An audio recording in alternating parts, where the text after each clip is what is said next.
Okay, let's begin on today's class.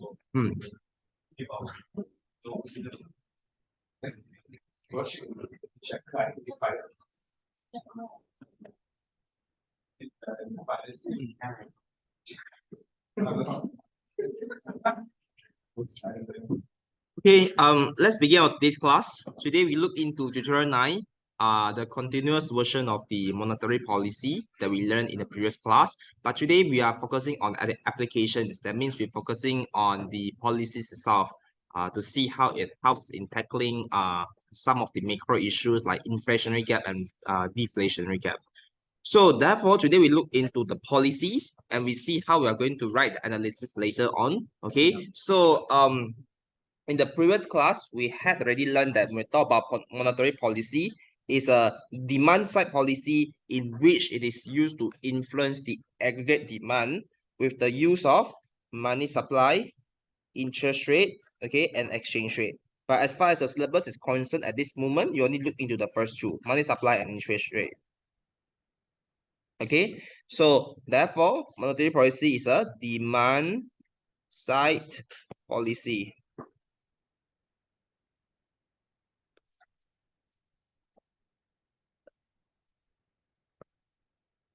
Okay, so it is used to influence the aggregate demand with the use of the instruments, money supply and interest rate.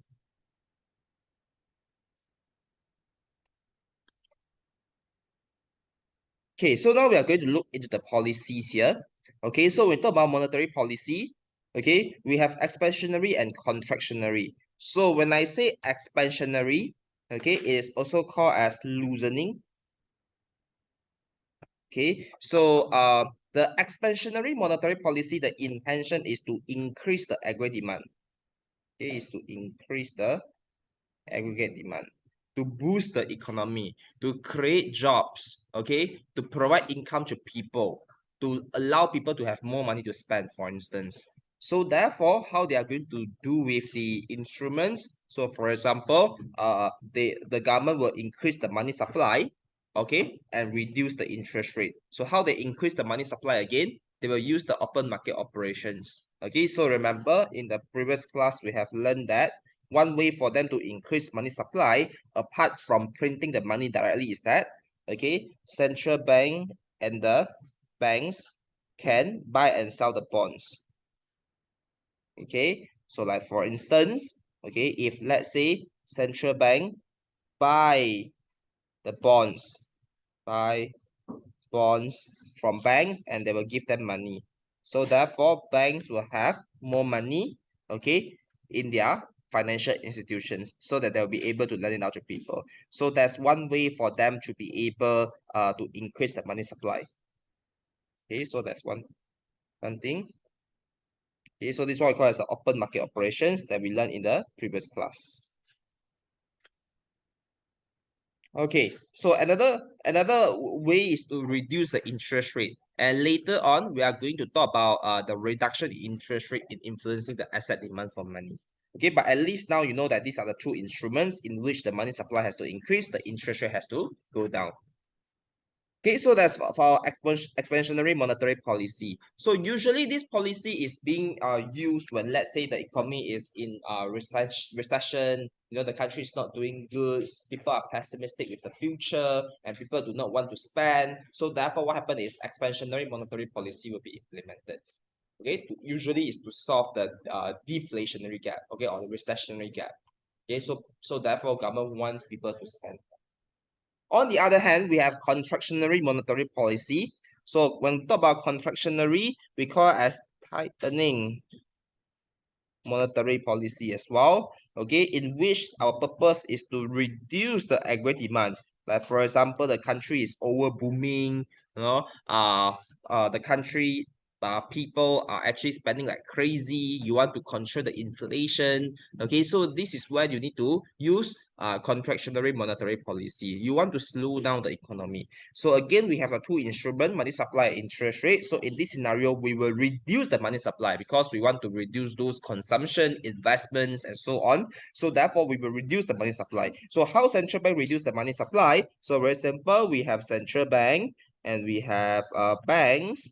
So same thing, they can use open market operations to reduce the money supply. For example, central bank can sell the bonds to banks, and banks will have to pay money to central bank to purchase it. So therefore, the amount of money that the banks have will become less. Again, this is what we call as the open market operations, in which you use the purchase and the sale of government bonds, okay, in influencing the money supply. Okay, so that's how you influence the money supply. Another one is to increase the interest rate, because we talk about interest rate is part of the cost of borrowing. So when interest rate is higher, the returns is higher when you put the money in the bank instead of actually spend it. So therefore, a higher interest rate will generate higher returns, and at the same time, it will result in high cost of borrowing. So therefore, it will actually discourage consumption and investments. Okay, so therefore, that's how they actually reduce the aggregate demand. Just in case if people have forgotten what are the components under aggregate demand, aggregate demand have consumption, investment, government spending, and net exports. So the purpose is to reduce all these components, okay, in the contractionary monetary policy.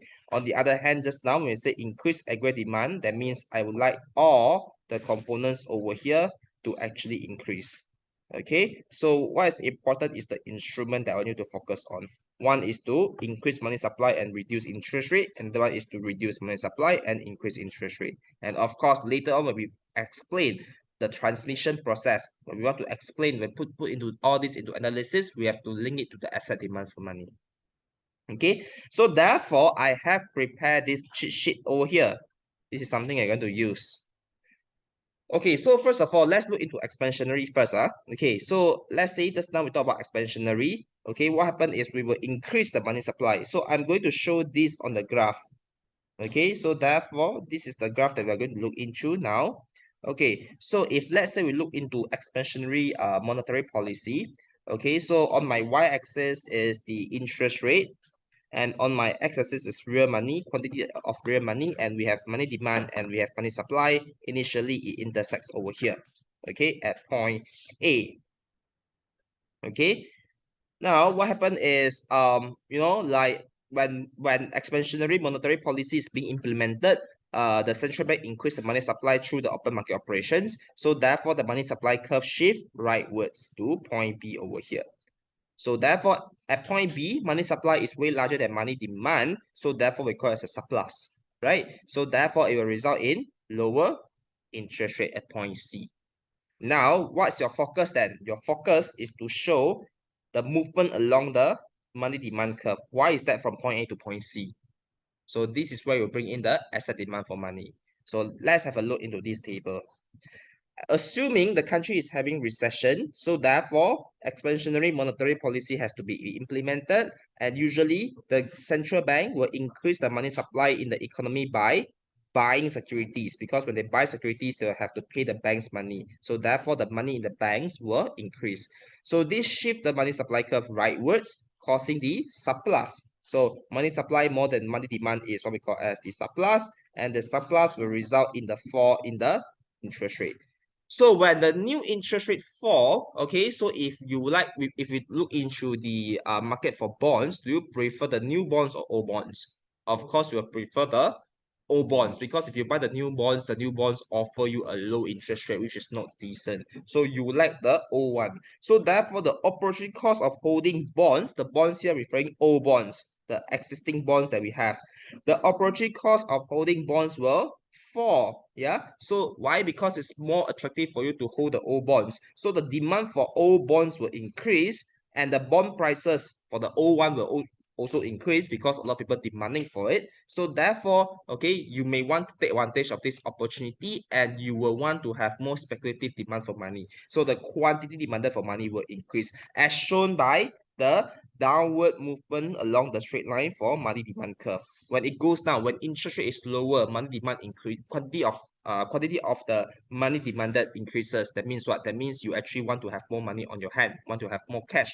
So therefore, this can be represented by this market for bonds.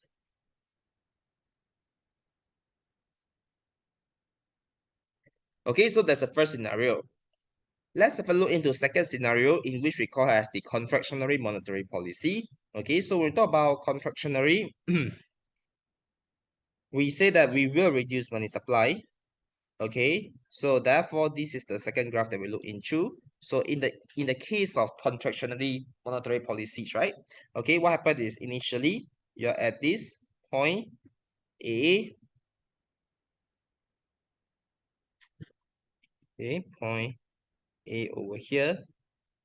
Okay, so what's happened is, okay, now the government implements contractionary monetary policy that shift the money supply curve leftwards to point B. Okay, and therefore here money demand is way more than money supply, so therefore it will cause shortages, which will result in a rise in interest rate to point C over here. Okay, so still the same, your focus will be to show the movement along your focus will be to write to write the analysis to explain the movement along the MD curve from point A to point C. Okay, so again, let's have a look into our cheat sheet over here.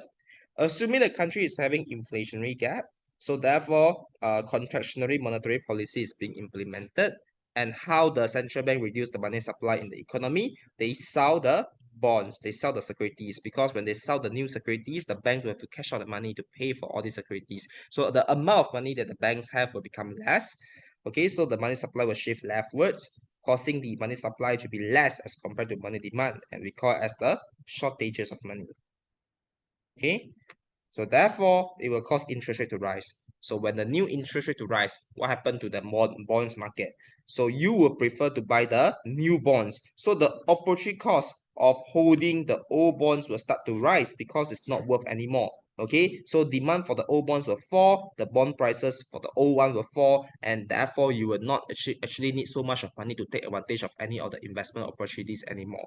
So the quantity demanded for money will also fall. Okay, so therefore that's how you link it to the asset demand for money. So the last part over here is about asset demand for money, which you need to write to answer the questions. Okay, so here, since the new interest rate is higher, it will be better to look for any better returns, better investment returns, rather than looking into the old bonds, rather than looking into the bonds market. So therefore, this is how it links to the asset demand for money. So that's the most important thing you need to know for today's class, because this is what we call as the transmission process. So what you need to know is only two main things. The first one, of course, is actually the mind map, this simple mind map over here. Not too difficult. You just need to know what are the instruments over there. Okay, for expansionary and contractionary.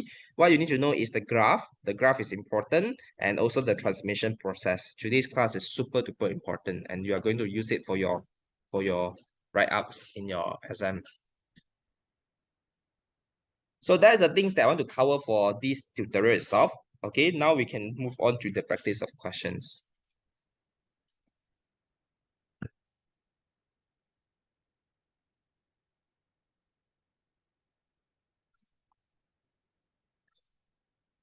Okay, all good.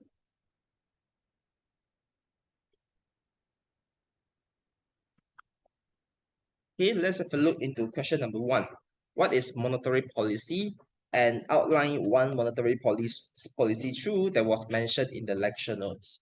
So what is monetary policy? So if let's say you want to define this, you can start by saying that monetary policy is a demand side policy which is used to influence aggregate demand, okay, with the use of the three instruments of now we only focus two, so you can say with the use of the instruments of money supply and interest rate to achieve macro objective.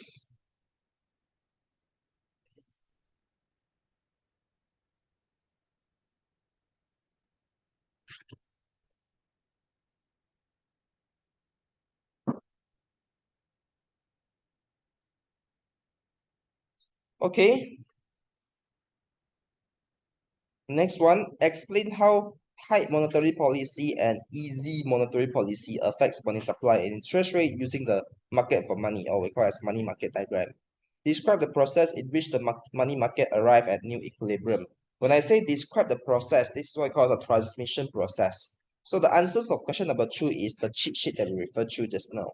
So the answer for number 2, okay, is this part over here, the graph and the transmission process. Yes, to achieve macro aims. Okay, so these are the answers for question number 2, the graph and the table. 第三句 to achieve macro aims, yeah, macro objective. So what are the macro objective again? Economic growth, low unemployment, balance of payment stability, low inflation, price stability. Okay.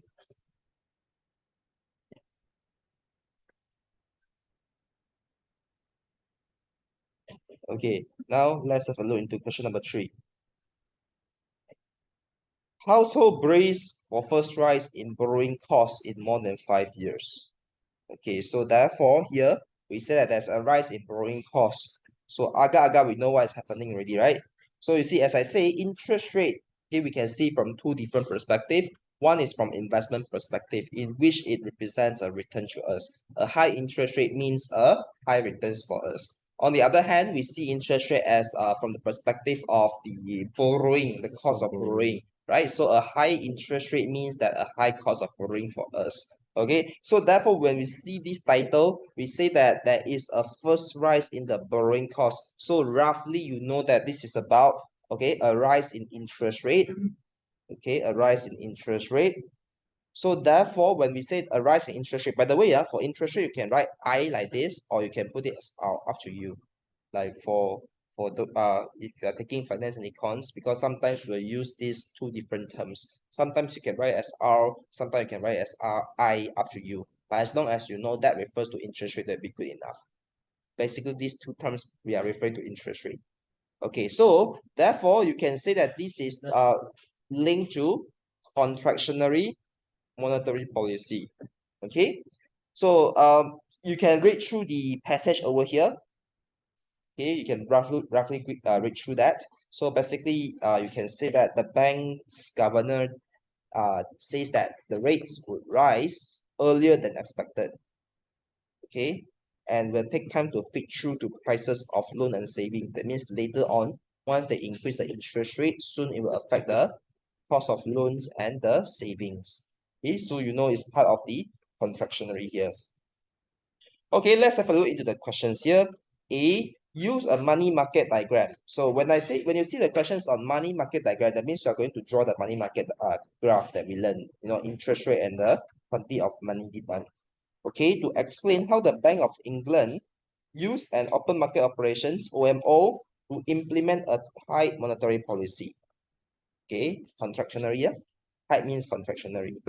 Okay, apply your knowledge of asset demand for money. That's why I say in exam, you are going to write your answers and link it to asset demand for money to explain how the rise of interest rate works. So minimally it carries 9 marks though. Okay, so therefore, that's the first question A. And question B, list and explain 3 basic functions of money. Before we answer question A, let's do a recap. So what are the 3 basic functions of money? A medium of exchange. Transfer payment. Yeah, deferred payment. Okay, standard of deferred payment. Okay, boleh. There are two more. A store of value and a unit of account. Yeah, make sure you know how to explain it. Okay, so it's in the notes as well. A unit of account. Yeah. Okay, so let's have a look into A now. Okay, so this is the point form, but if you write, as long as your answers include all these keywords, that's perfectly fine. Okay.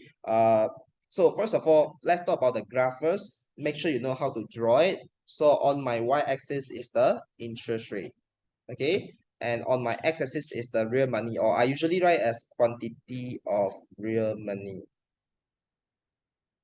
So as usual, you have money supply and you have money demand, and when the both intersect, this is the initial point. So this is the one we call as point A. Okay, at the initial interest rate here. Make sure you label everything. It's quite easy to score. Okay. So now you are so sure that this question is going to be coming out already, one. So at least make sure the labeling is all correct. Okay, so now we know it's a contractionary monetary policy, or we call it as tightening policy. So later on, you know that the graph is going to have a shift in the money supply curve. Okay, never mind. Let's first of all let's see my suggested answers. So I say that it's a contractionary monetary policy. Okay, and how they use OMO to reduce the money supply. Because when we talk about contractionary, okay, the purpose. So I will explain a bit first. The purpose is to reduce aggregate demand with the use of reduction in money supply and increase interest rate. So later on, in my analysis, I must have all these things lah. Okay, I must all these component. So the first one I want to say how they reduce the money supply first. Okay, so then this one links me to open market operations. Okay, so now we have central bank CB. Okay, and we have the banks. Because central banks usually deal with banks only, they wouldn't simply deal with public one. Okay, so central bank will sell the bonds to banks and banks will give them money. Ching.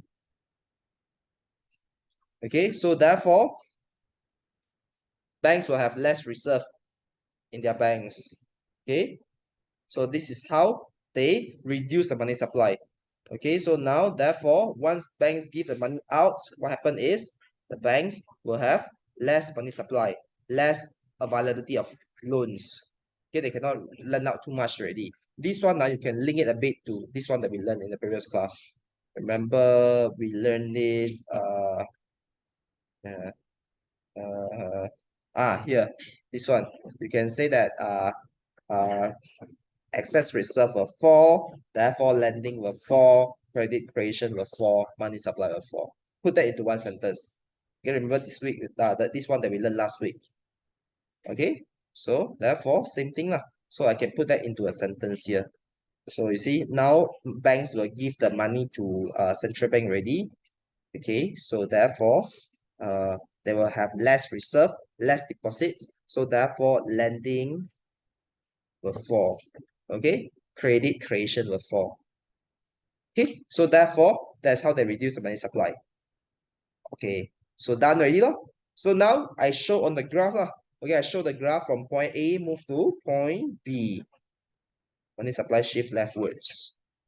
Okay, so now once the money supply shift, you can see it result in this equilibrium already, correct or not? Yeah, because why? Because now in this scenario, okay, money supply become less.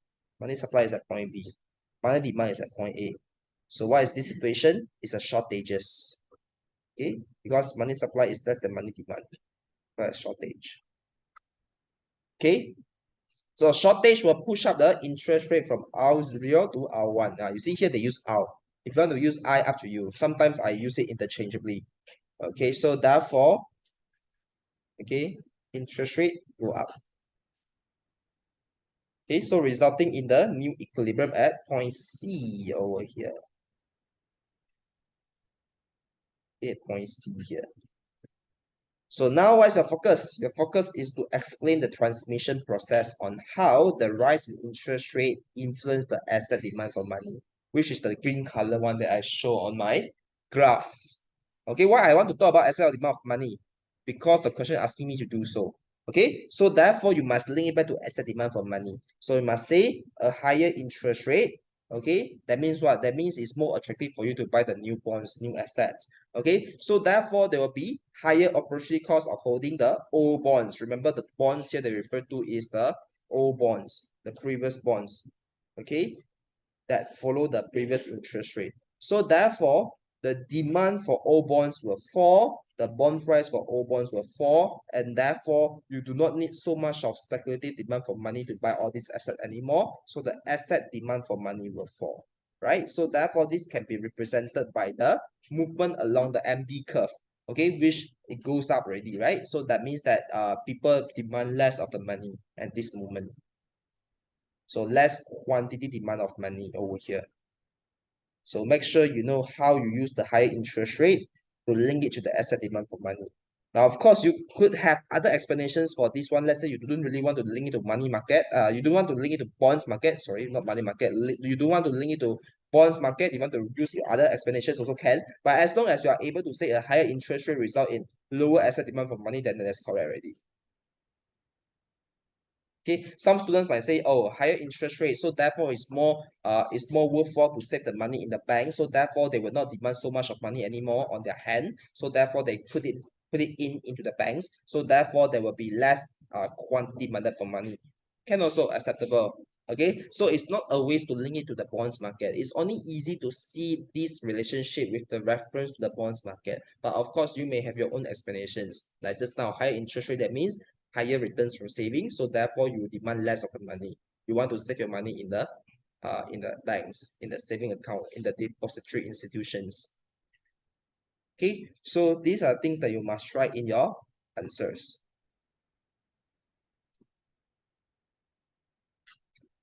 Okay, good, no question,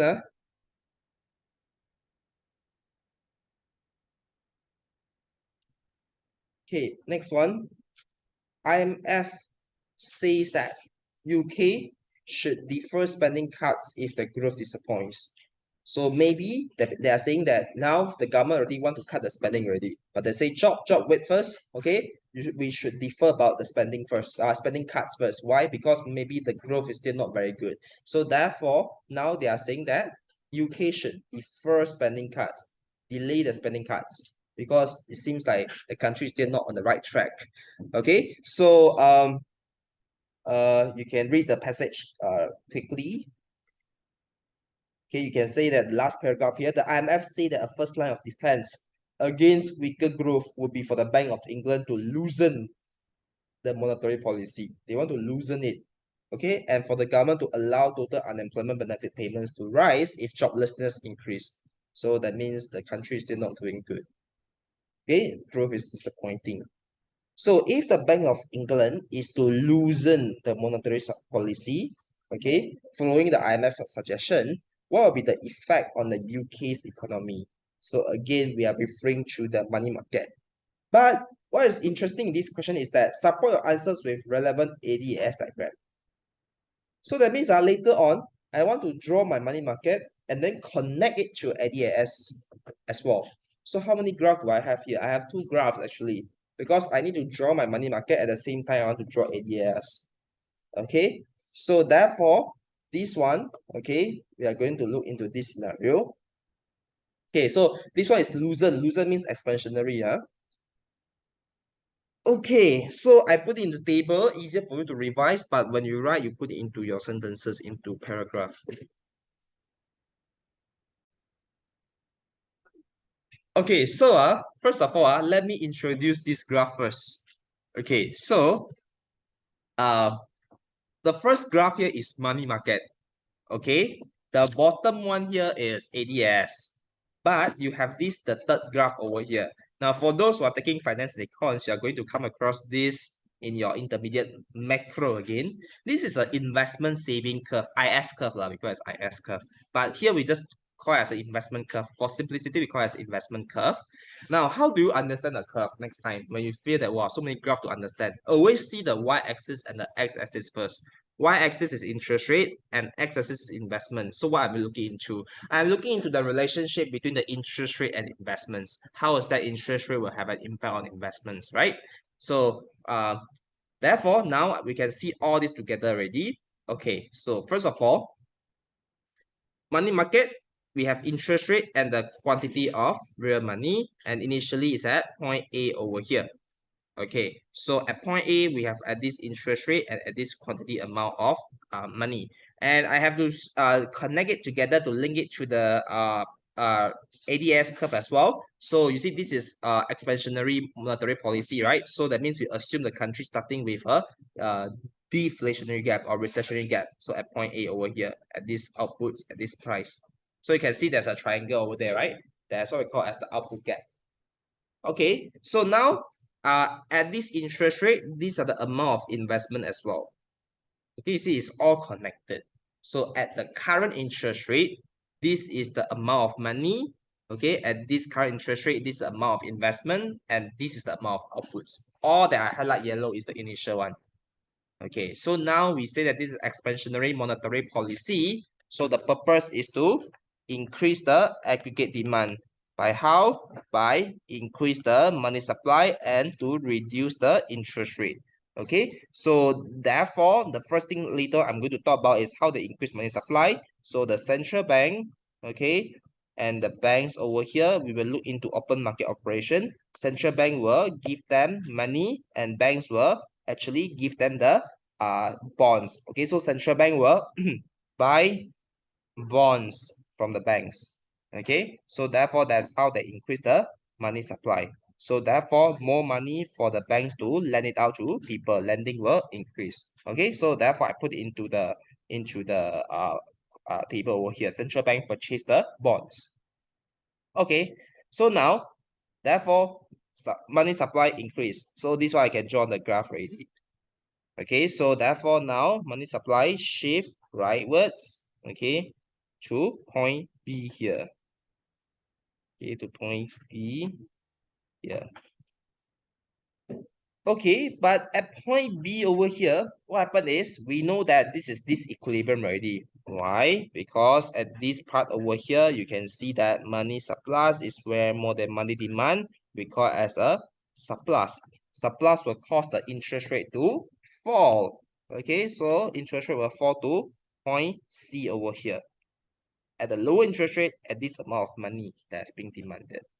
So later on, when you want to explain this money market, you have to talk about the transmission process. Okay, how a low interest rate result in higher quantity demanded of money. How a low interest rate result in high asset demand for money. Why? Because when the interest rate becomes low, it's better for you to buy the old bonds. So therefore, the demand for old bonds will increase. Okay, and therefore you will want to have more speculative demand for money to buy the old bonds. Okay, so money market 搞定 already. Okay, quite easy to understand money market. So therefore, you see, now I want to look into the right hand side graph. When interest rate becomes lower, okay, we already say interest rate becomes lower already. What happened is interest rate is the cost of borrowing. When interest rate becomes lower, it's not worth for you to save money in banks, and it's more worthwhile for you to invest. So therefore, what happened is you will increase your investments. So you see, this is a movement along the straight line. Why? Because interest rate influence the investment directly. A low interest rate result in a high amount of investment to point B over here. Okay, so it's a downward sloping curve. Makes sense, right? So you see, investment is one of the components of aggregate demand. So since investment increasing, so aggregate demand will also increase, right? So that links us to the third graph over here on ADS. Okay, so therefore the third graph over here, my aggregate demand curve will shift rightwards to point B. Okay, but point B here, there's one problem. Why? Because point B is not my equilibrium yet. It's still a disequilibrium. Here you can see there's a shortages. Why? Because aggregate demand is way more than aggregate supply, the short run aggregate supply. Okay, so therefore, it will push up the price level, right? It will push up the price level to point C over here. With a higher price level, okay, and back to full employment. And this point C over here, you see it is basically the same connected with this amount over here. So that means what? That means, okay, this amount of the money is being demanded at this interest rate to purchase this amount of outputs in the country at this price level. Everything is connected. So therefore, this point C over here and this point C over here are all connected. Okay, that means this amount of money is being demanded at this interest rate to purchase this amount of outputs at this price level. So therefore, you can see that the money market and the ADS market are both linked. And to show the linkage, we bring in IS curve, which is an investment curve. Then things will be very clear already. Right? Because when we talk about interest rate, it influences investment directly. So we have to use IS curve.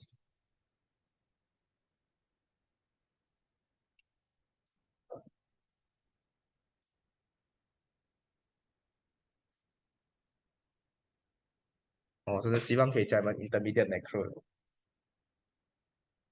Let's see if there's a chance.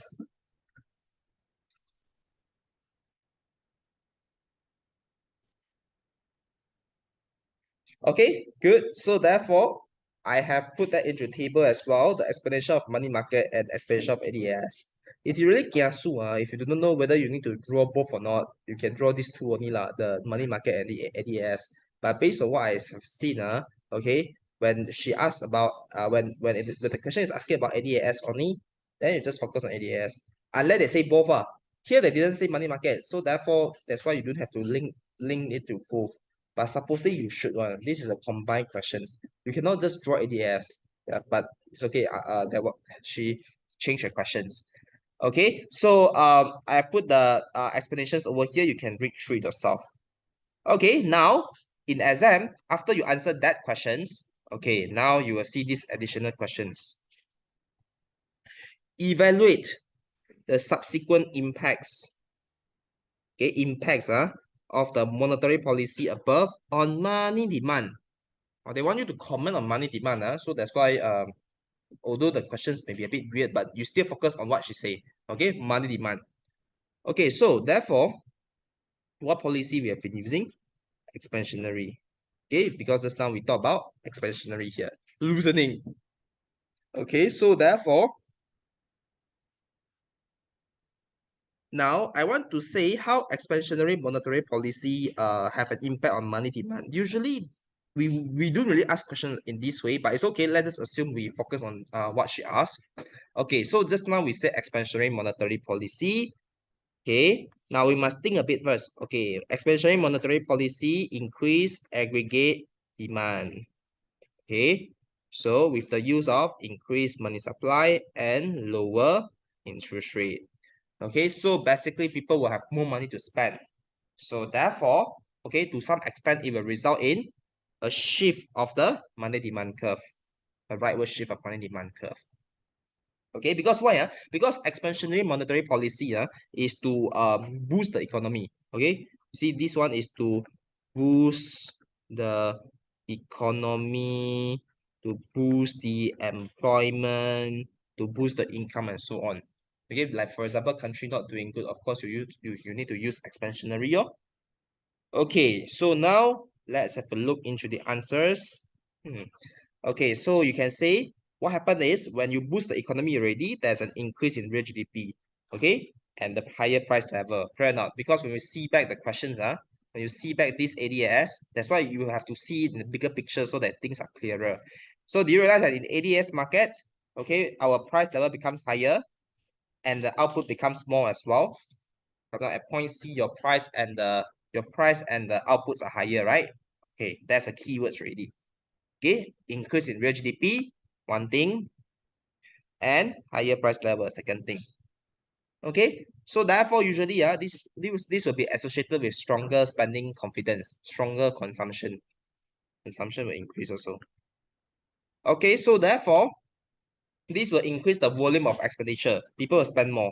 So money demand for the transactional demand for money will increase. Remember, we have transactional demand for money. So transaction demand for money increases. Okay, money shift rightwards. Sorry? Price level. Price level means the prices of a basket of goods and services. You know, like in micro, we say prices only because we look into the prices of a single item. But in macro, we say price level because we are not looking into one single item, we're looking into a basket of goods and services. Why does it? Sorry? Why does it? What? Why does the price of it so expensive?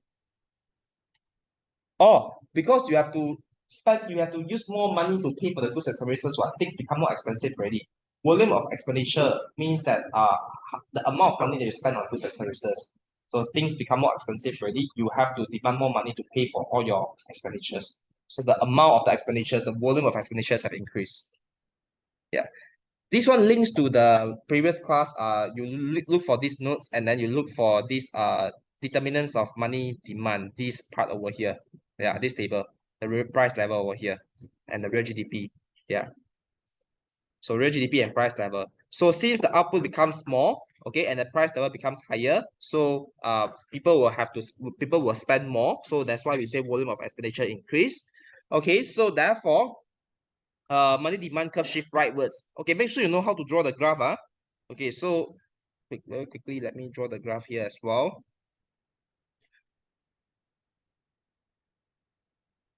Okay, and then this is your interest rate, and this is your quantity of real money. Okay, this is your money supply, and this is your money demand. This is your point A. Okay, at this quantity, at this R. Okay, I just use R. Then if you use R, then this one I label is R. Okay, so money demand increases. Okay, so therefore money demand will shift rightwards. Like what we learned in the previous class, this one. Okay, so point A move to point B over here. Okay, so in this scenario, you can see there is a shortage of money. Why? Because money demand is way more than money supply. So therefore, it will push up the interest rate to point C over here at higher interest rate. Okay, because from point A, it moved to point B, this amount of money. And after that, there's a shortages, so it push up to point C. Okay, so therefore I put into words over here. Money demand curve shift rightwards. Okay, so therefore it result in shortages. Okay, it result in shortages. Okay, so here it will result in higher interest rate. Okay, now depends on how you explain. You want to link it to the bond market also can, but here remember there's one shortcut that we learned in the previous class. Okay, when there is a shortages over here, you can say that people who short of money will sell the bonds or assets. Okay, because people need money, right? There's a shortage of money demand, so we can also say that people who short of money will sell the bonds or assets. So therefore, the asset demand for money, or we call it as a speculative demand for money, will reduce. Okay, so resolve at higher interest rate. So this is also can, as long as you are able to explain the movement along the curve from point B to point C over here, this one, that's good. Or you want to link it to bond market also can, saying that a high interest rate, that means the new bonds is more attractive. So therefore, you do not want to buy any old bonds anymore. So the speculative demand for old bonds will fall. Also can, up to you. So it doesn't matter how do you explain it, because when you read different textbooks, they have different ways of explanations. As long as at the end of the day, you are able to explain that how it resolves at a high interest rate, and when the high interest rate happens, how is that affecting the quantity demanded for money.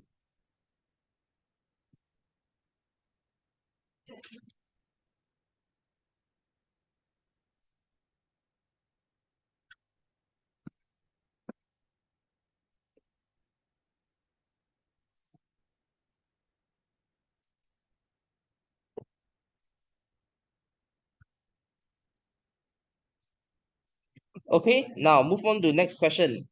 Next question is also an exam questions. How do you answer? What is Bank Negara OPR? What is OPR again? Overnight policy rate. Okay, the interest rate that the banks charge against each other for them to borrow and lend money overnight. Okay, so what is Bank's Negara OPR cuts? Okay, so first thing, few keywords. Okay, what is Bank's Negara's OPR cut?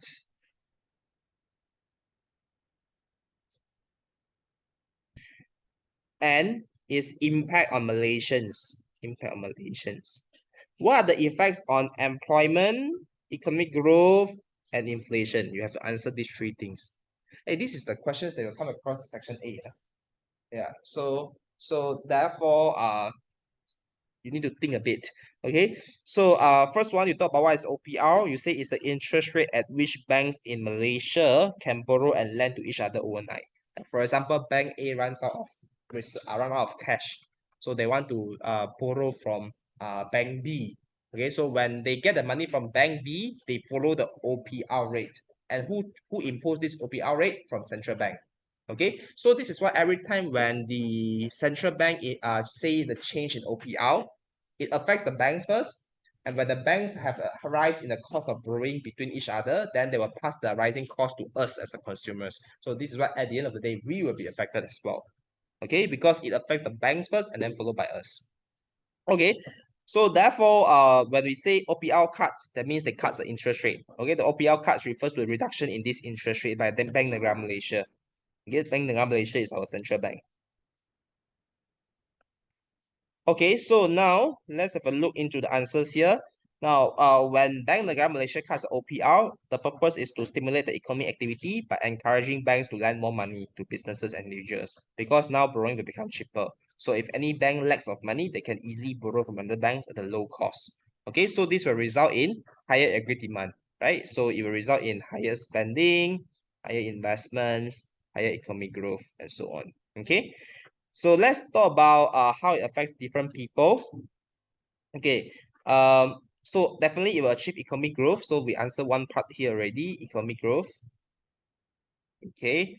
Now the first one, how it affects borrowers. So the OPR cut can lead to lower interest rate on loans, so including home loans, car loans, and personal loans. So make it easier for individuals to manage the debts and take more loans. So cheaper to take loans. But for saver, then it's not good already. Because why? There will be lower interest rate on saving account, lower interest rate on fixed deposits and investments. So it's not so good. So you may want to look for other strategy. Okay. So therefore, this is the impact on savers. Okay. How it affects employment?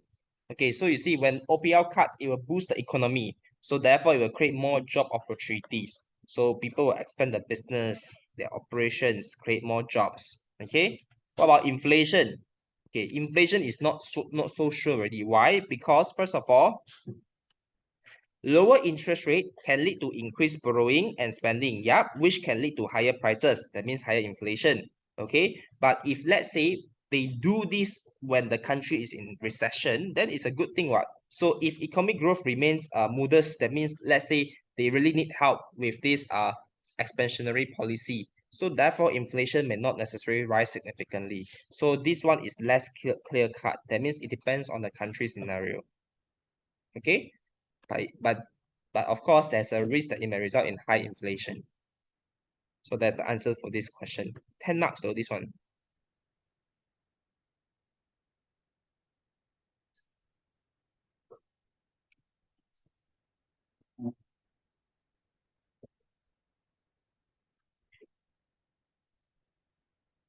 Okay, once you're done,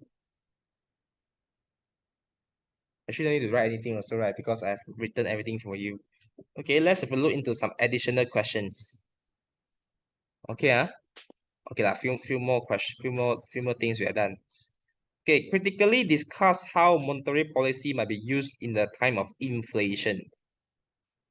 Inflation, the country is over booming, So support your answers with the money market and ADS. If only if I ask like this, then only you need to draw both. If I just say ADS, then you draw ADS. If I say money market, only money market. If I say both, then only you draw both. So I did not tell you what monetary policy is that, but I say that there is inflation. So you know it is. You have to use contractionary.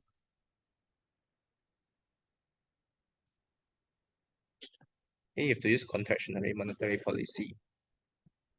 Okay, so the answers, you can mirror the answers of question 4 just now, tutorial 9, sorry, not 8, tutorial 9. Okay, and change to contractionary. Okay, so this one, I believe you can handle it. So it's a tightening policy in which they reduce the money supply and increase the interest rate. So the purpose is to reduce the aggregate demand. Okay, so how do they reduce money supply? You link it to open market operation in which central bank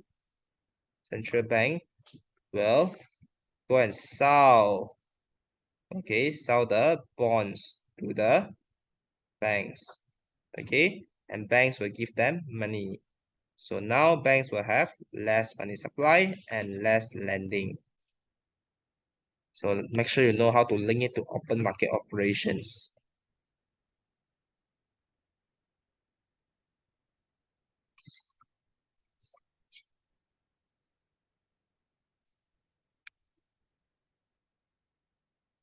Okay, now I want you to have a look into question 2. Again, it's a section A question, it's 10 marks. How will you answer?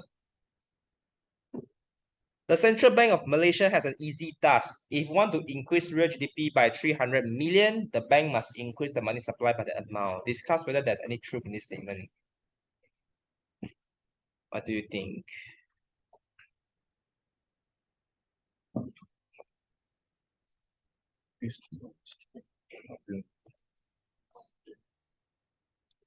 Puyong? Yeah, so is it correct or not? This statement is correct or not? No, correct. Very good, 1 mark. Okay, incorrect. How Why how to explain it is incorrect?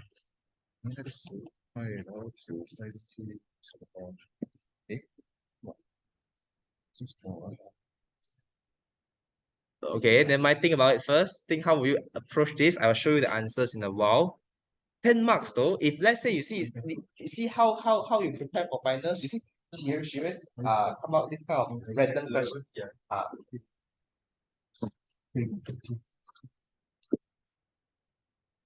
Okay, so now we see the answers here.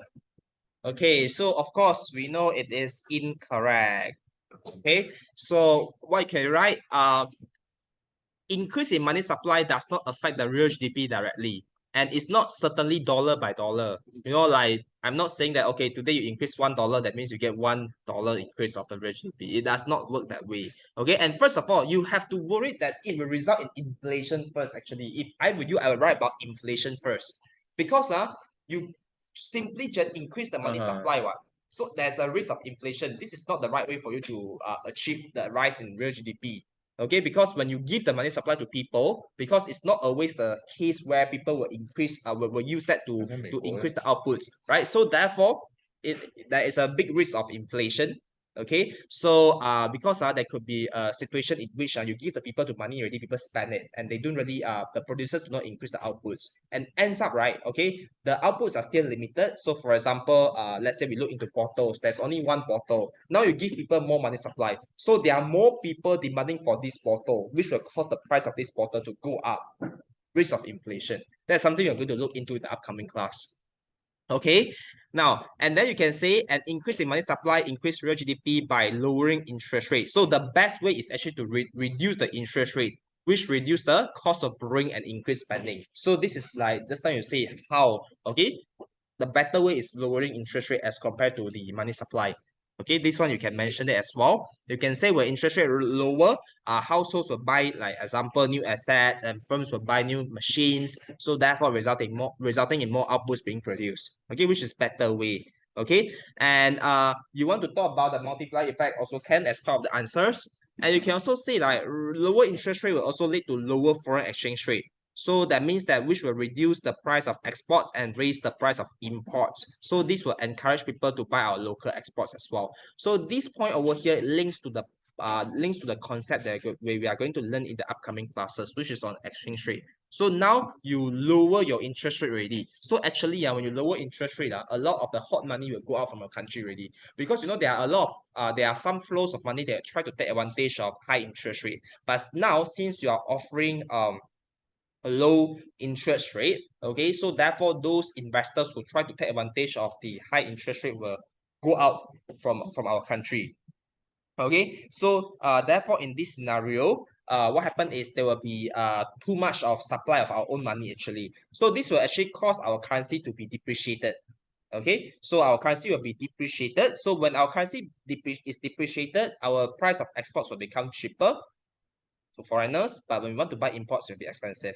So, but anyway, our products will still be very competitive. So therefore, this increase the net exports, which is good because it helps in our increase of real GDP.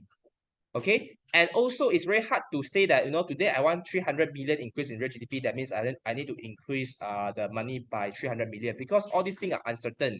Okay, so we can't even know the exact size of the effects. So today you increase by 1 million, how much is the effect? You don't even know. So it's very hard to actually quantify it. Okay, so therefore the central bank task is actually way more difficult than what it is. Okay, so that's the answers for these questions. So that's the things that I want to cover for today's class.